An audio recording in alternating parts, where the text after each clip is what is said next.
Hi, class. Welcome to my Zoom presentation. And this topic today is on the topic of animals. And it kind of fits nicely with the environmentalist topic we just did. Let me share my screen with you. Here we go, share, and then open up this here. And hopefully you see what I'm looking at, which is the topic of animal welfare. I have a great quote to start it off. It's from Mahatma Gandhi, who liberated India from British control in the 1940s. The greatness of a nation can be judged by the way its animals are treated. And I thought that was just a cool quote to start off the lesson plan. I do have some notes to introduce to you the topic, because this is a sensitive topic for a lot of people. Not everybody is challenged by this topic, but some people are. And I want to kind of give you the context of why this topic. It's covered in, first of all, the context of the topic, but it's covered in almost all ethics courses or introduction to ethics courses. They usually have a case topic on the topic of, sometimes they call it animal welfare, which is what I think is a nice title to cover it under, or animal rights. Some people refer it to it that way, but I like the concept of animal welfare and how that's portrayed. The reason, let me say, there's a reason why this lesson plan looks at the topic from a Singer point of view. So it kind of looks at it from the viewpoint that animals, we should consider them in our moral circle, and we should consider their welfare. It's taking that kind of Singer utilitarian approach. And yes, we will look at philosophers in this class, and we'll cover a few in the past who have challenged the idea of animals being deserving of that. And so we'll also look at a lot of philosophers that are going to argue for animal welfare. So it's going to be on the emphasis on that more than the philosophers that argue against it. And I point out here, because most of society, especially in America and throughout the world, takes it as the norm, takes it as the status quo, that animal welfare should not be considered, that they're not deserving of our moral consideration. And this lesson plan kind of challenges that. And the reason it does is it's trying to get you to see it from a viewpoint that you might not be used to or even comfortable with, a viewpoint that really stretches your imagination, steps you outside of your comfort zone, steps you outside of the typical box that you have seen the world through, or this particular lens. And I'm arguing this is kind of the Anik Kantavada perspective. If you remember, that's the Jane principle, kind of to see the alternative perspectives. Certainly, we already know the status quo perspective. So this is kind of a lesson plan that's asking us to see it from a different viewpoint, a position that's not as common in society. And what else do I want to say here? The idea of ethics, the actual term itself is referring to building character, but it's also about going beyond yourself and expanding your moral circle. We learned that in lesson plan 1, that a lot of ethical theorists define it that way. And so this is going to be kind of that concept of animal welfare is a good thing. Okay, we're not saying, oh, animals just deserve no acknowledgement by us. We're going to take that position, at least for this lesson plan. And after the lesson plan, if you don't feel that they do deserve your consideration and should be part of your circle, then that is absolutely your prerogative. So don't think that this is like being shoved down your throat, because I'm not going to present it in kind of a militant kind of a fashion, because I don't approve of that style either. So Peter Singer, he has an interesting thing here. He fits very, you know, we've run across him a lot in this class, but he fits nicely in this lesson plan. He has an argument, and this argument might upset some of you, but again, a challenging philosopher to look at in this regard. And why not? Because, you know, it would be kind of boring if we just covered it in such a traditional way. But Peter Singer's argument is that speciesism is our big ism of our day. We've all experienced, or witnessed, I'm sorry, I said the wrong word choice, but we've all witnessed throughout history cases of racism. And we've all witnessed throughout history cases of sexism. And those two are still prevalent today, sadly enough. But speciesism, we've also all witnessed, but haven't realized we've witnessed it. And speciesism is a big problem today, and it doesn't get the due credit as racism and sexism do. And it should be recognized as a problem, and it should be addressed. And that's certainly what he argues for as an ethical theorist. Now, he's a philosopher who, again, we've run across so much. He kind of dominates this lesson plan a little bit because he has a lot to say. He's one of our leading spokesperson in this area. He wrote a book, several books on the topic, but one of them was really, you know, a life-changing book for many people. So, okay, where are we going with this? So let's start off with the notes and talk about how in the East how they view the topic, how the West views the topic, and I have different philosophers. Some of them are support of, some of them are challenge too, and we'll look at both of those. And then we'll look at some modern day philosophers, and Peter Singer already started, but Tom Reagan is interesting, and I didn't put up here, and I definitely should, and I'm surprised I didn't. I will add it after I talk today. Michael Shermer, because he has a position that some of you might identify with, so I'll put that up as well. So number one, in Eastern philosophy, a lot of the Eastern thinkers and Eastern orientations are in support of animal welfare and have been for like 2,000, 3,000 years. If we look at, let's start down at the bottom, Hinduism is older than Jainism and Buddhism. And again, not all Hindus are vegetarian or in, making a conscious effort to change their lifestyle and their diet, but about a third are. And although the religious festivals and holidays are required to eat vegetarian, the concept here is ahimsa, and ahimsa is that Sanskrit word that simply means nonviolence or compassion. We know that the Jains have articulated that greater than any other philosophy that we know of. That whole principle of ahimsa is the foundation of its tradition. For them, their goal is to get out of the wheel of birth and death. I'm teaching some Indian concepts here. And in order to do that, you have to live a moral life. And for them, they connected that with compassion, and especially to the animal world. So a lot of the charity work that is done in India and the help, not just charity for the poor, but also animal shelters and so forth, a lot of it has been through Jain contributions. So the Jains have contributed some of the greatest help in terms of animal welfare in India. Buddhism as well fits with this area of ahimsa. Now, not all Buddhists abstain from eating animals, but a lot of them do, and it depends upon which branch and orientation.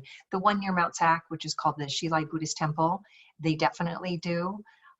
Some Buddhist groups will not eat the animal if it was killed for them, but if it wasn't killed for them, they will. So it depends upon the background. But when you look at Buddhism and you look at what's called the Eightfold Path to become enlightened, one of the steps is do not kill, and they meant that for any form of killing whatsoever. So to the best of your ability, be compassionate, not to kill. So Jainism, Buddhism, Hinduism fit nicely with the animal welfare topic. And then when we get into the West, we're going to have a mixed bag. We're going to have some that support and some that don't support. And so we're going to look at Pythagoras for a minute. Pythagoras was what you call one of the early philosophers from the Greek times, famous for his mathematical formula of Pythagorean theorem. And he's definitely in support of animal rights. And out of his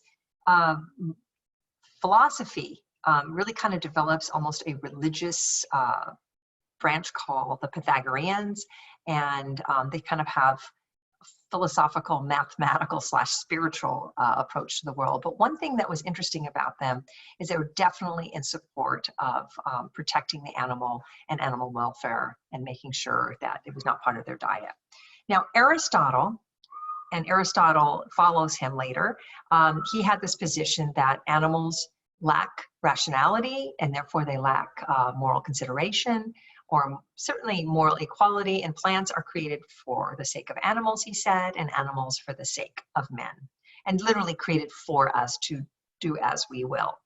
Descartes echoed that concept when he said animals cannot feel, animals cannot reason. He saw them more like machines. Sorry, there's some little kids playing outside. I'll just ignore that. Sounds cute, but I'll ignore it. And so there is no exploitation. There is nothing wrong, because like a machine, you can't really, or a robot, you can't really harm it by just tinkering with it or, or destroying it. There's no harm, no foul kind of thing, he argued. So Descartes was kind of in line with that Aristotle type thinking. Then we're going to have two supporters here of animal welfare, and certainly Tolstoy is well known for that. Tolstoy is a very strong supporter of animal welfare, and his famous quote, well, not a famous, but a quote, which is, to me, it's quite well known. A man can live and be healthy without killing animals for food. Therefore, if he eats meat, he participates in taking animal life merely for the sake of his appetite, and to act so is immoral. Now, that's a pretty strong statement, especially if you're on your way to McDonald's or on your way to pick up your Domino's pepperoni pizza. And again, I apologize if this lesson plan offends you. I don't mean for it to at all. I just mean to cover this topic and look at it from a different perspective. And then if you want to go back to whatever meal plans you had, all the right and all the power to you. Okay, so I just wanted to clarify that. Jeremy Bentham, he says that, and this is a famous one. The question is not can they reason nor can they talk, but can they suffer? And why should the law refuse its protection to any sensitive being? So this is the famous part. If they can suffer, then they have rights, they have moral consideration and so forth. So that's Bentham. Bentham is the founder of utilitarianism. Bentham's student was John Stuart Mill. And out of these two utilitarian philosophers, we get Peter Singer, because Peter Singer is himself a utilitarian. Now, I mentioned he wrote a very famous book. It was called Animal Liberation. I read it years ago. I used to sign it for this classes. I used to sign lots of small paperbacks. I moved away from that and only use online material now. But this really starts what we talk about as the modern animal rights movement. And in it, he makes right away in the book, starts talking about speciesism, and he makes a case against it. He says it's our big prejudice of our time. And the one focus on in his book is about the central nervous system. And he basically says, we need to consider other sentient beings if they have a central nervous system, because they can feel, they can experience pain. We certainly know they can because they run away in fear. And so they, run out of situations where they know that they're in a dire situation. So Peter Singer's argument is, because we know that they experience pain, and we can eat things that don't experience pain to the best of our knowledge. They don't have a central nervous system when we're talking about the plants. So people say, well, plants, have some form of feelings. Okay, if you think of them as these organic life creatures, certainly, but not to the level of a central nervous system. Okay, so I don't want to go into plants, but you can clearly make a case that humans truly have such strong central nervous systems and are cognizant of pain and all of that. Animals fit into that category as well. And then the plants do not have that same level because they lack the central nervous system. So hopefully I made that case there. Now, what Peter's saying as a utilitarian is, it's a matter of weighing things out in a context where it's necessary. And when he means necessary, and there may, in very rare cases, be a case of necessity. Your airplane crashes in the Himalayan mountains. There's nothing to eat, but I don't know what's in the Himalayan mountains, but in the northern part of India, let's imagine there's a boar there, and there's nothing to eat but the boar. I don't even know if there's boars there, but and it's a case of you dying. If you don't, that's a case of necessity. And certainly, as a utilitarian, Peter Singer's not arguing that that's unacceptable. But he says in our modern day age, it's not a case of necessity, and it's so prevalent, your choices in front of you. You go to any restaurant and you'll look at their menu, and you'll have a little, not all restaurants, I didn't want to whitewash them all doing this, but you go to some restaurants and you'll see a little green leaf, and that will indicate whether it's vegetarian or vegan, and a lot of the restaurants have those now. So there's Trader Joe's, there's Whole Foods, and some people say I can't afford Whole Foods, but there's Sprouts and so forth, and you walk in there and there's just tons of options. So it's not out of necessity anymore. So what do I say here? Sentient beings have priority to live over non-sentient beings like a worm, and those with more awareness must be considered of those with less. So he has kind of this hierarchy concept, and he's not placing the animal equal to the human. He's not placing the animal above the human, but he's certainly saying we don't want to kill humans, of course. We don't want to kill animals, which may be below us. And that sounds a little funny. I just said something that might piss some of you off, meaning that in terms of intelligence, cognition, there is some evidence that some animals may be highly intelligent, and may even be more intelligent. I'm not even going to deny that. They talk about the level of neural complexity of dolphins. So I'm not even arguing that, but in terms of viewing life as a hierarchy, and you would say humans, animals, insects, plants, and to eat the lowest we can go. And that would be something that would be acceptable to Peter Singer, unless it's a life and death situation. Again, I think I'm stepping on toes here, so I apologize. Okay, Tom Reagan. Tom Reagan wrote a book called The Case for Animal Rights. And in this book, it also was kind of a game changer. He talks about how animals, he takes a position somewhat similar to Peter Singer, but also very different. So he's basically saying that animals have what he calls, there are subjects of a life, and they have their own families and their own expectations and their own feelings, their own preferences and their own memories, and they're their own little creatures. And so independent of human needs, that animals have their own intrinsic value in and of themselves, independent of human needs.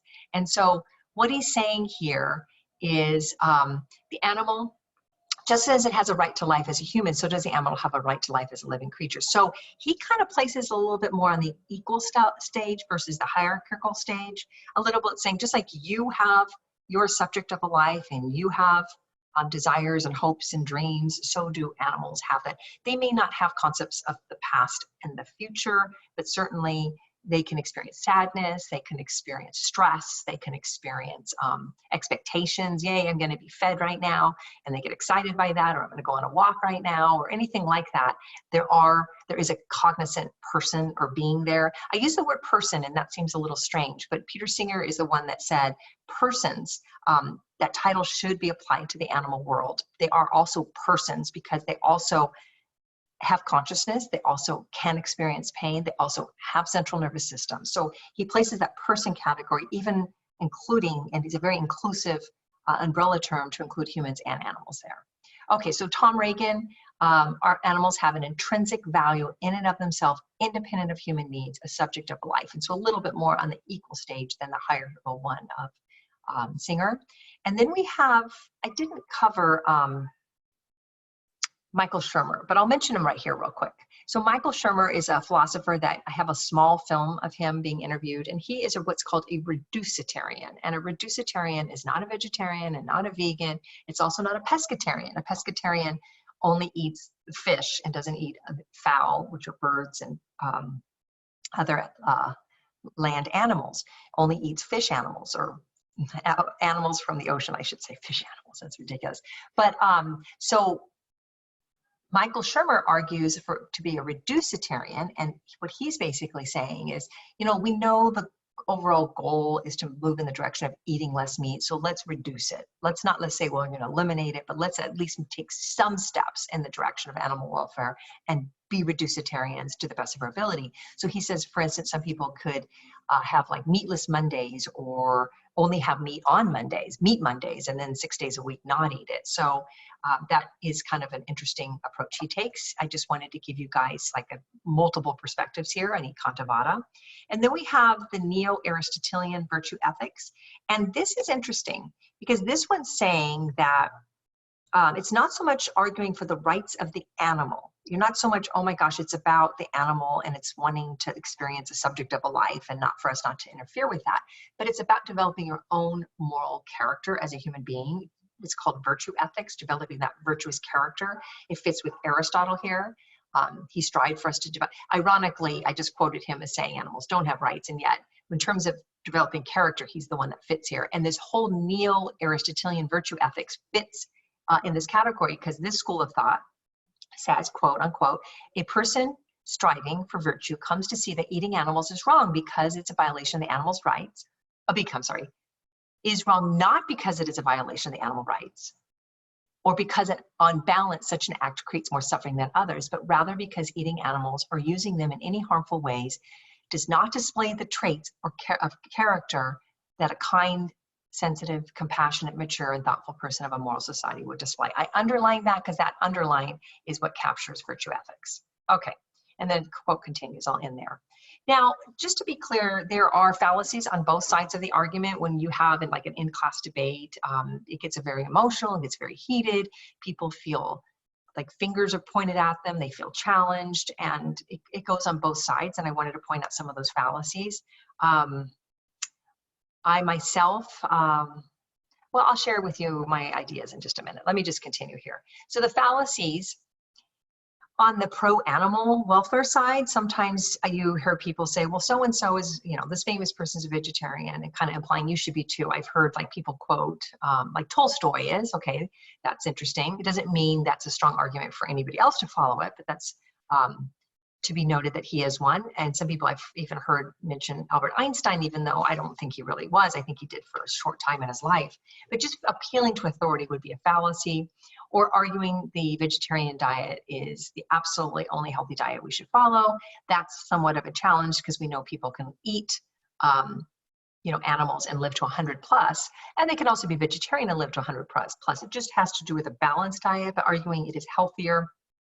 Perhaps a reducitarian diet might be healthier in terms of saturated fat, but not necessarily, you're going to be 100% cancer free as a result of that diet. And then all early human beings were vegetarian is also a fallacy because we don't really know. There's articles that support, for instance, the Scientific American has an article that says, okay, it's the diet of early humans, and then this other article comes along and challenges that. No, I guess they call it the paleo diet, where it's very meat-based. And so, there's not enough evidence to say early humans were, and it's definitely would not be considered a strong argument at all. And then the superiority problem here, sometimes you'll see this occur where, and I'm trying to be very sensitive and careful not to do that, where somebody feels like, their understanding is morally superior than your understanding, and they're kind of judging you by your lifestyle and your habits. And you have to be careful with animal rights speakers, because I had one come to my class once. It was a few years ago. It was a recommendation from a colleague, and he said he's a fantastic speaker. He's actually kind of famous if you Google him.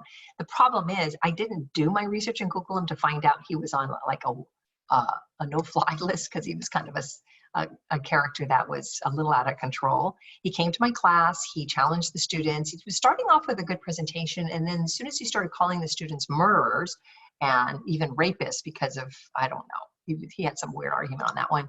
My students got highly offended, as they should have, and it got very visceral, and it got very loud in that classroom, and the security was called, and he was escorted off campus and never to return again. And it was a horrific scene. One that makes a good story, but one I would never want to relive.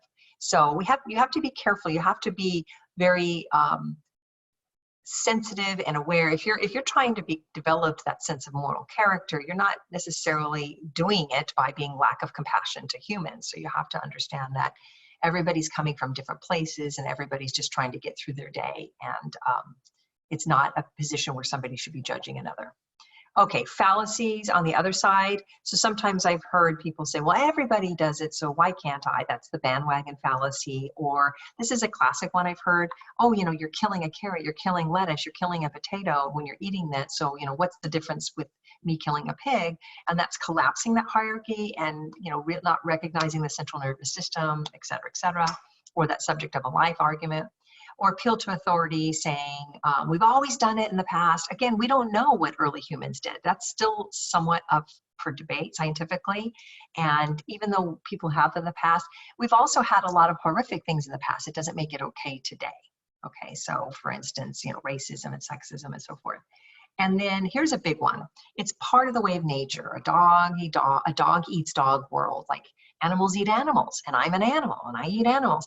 But one thing you need to, there's a couple challenges to that argument philosophically. One, some animals eat other animals and some animals don't. So there's a ton of animals that don't. Okay, so we as human beings are not herbivores and we're not carnivores. We're what you call omnivores. And an omnivore simply means we can live, we have to have plants in our diet, but we can live with or without meat. That's an option. And that's where it becomes an ethics debate. If it wasn't an option and we had to have it, it would not even be part of this class. It would not even be a subject matter because it wouldn't be a choice. It would be a necessity. So that's one thing to note, is that it's not necessarily the way it is in nature. Nature is, again, I've always had this understanding that nature is a mixed bag. You're going to have some cases where the dog eats dog world applies, and other cases where it doesn't. And another thing to say is, even if it is in nature, it shouldn't be serving as our moral compass. Just because there is in nature doesn't make it an ought. Do you remember that from David Hume? No is implies an ought. So you have to be careful. Just because you see it recognized in the chaos of the world doesn't make it your moral standing or anything along that line. Okay, required reading is there. I did want to show you something on the films though, because this film here, Earthlings, there's a fun, some of these are just very small, But the Earthlings film that I'm pointing to here, that's a documentary that's about a couple hours long. It's narrated by Joaquin Phoenix. I think that's his name. Did I get it right? Let me click on that real quick. Is it Joaquin Phoenix? Is it Joaquin Phoenix? Yes, it is. Yeah, I got it right.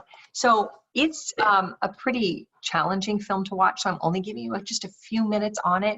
I've had students watch it and tell me they got depressed or they had to drop the class because it was just too gnarly for them to like continue, you know, to the next day kind of thing. It was really a sad thing for me to hear that it freaked students out so much. So I've just taken a film that is a little too in your face and just reduced it down to just a glimpse of the film, kind of a trailer of it. And then you can watch more if you are, you know, interested in it. You don't have to though. And what else did I want to say? I think that's it. So my background, I said something that I would mention that. So just as evidence, you don't have to, and it's not part of a requirement of your diet. I have not had animal on my plate since 39 years, which is a long time, nothing like that. Health-wise, fine. The only problem I have is B12. I have to take a B12, and that's important. And new to my life, I changed from being a vegetarian to a vegan just recently, and I think I did in December. And it was actually my son who, you know, pushed me in that direction. He didn't, he just said he was going to do it. And I said, okay, well, I'll do it along with you. So why not? There was a show, I think it was Netflix, called Game Changers, and it was showing the health of the diet and the strength of the athletes that were vegan. And it wasn't that I wasn't, you know, that changed me. I just have always been toying with the idea, but never really committed. And then I made that final commitment in December. So it's been about 6 months, but vegetarian for 39 years.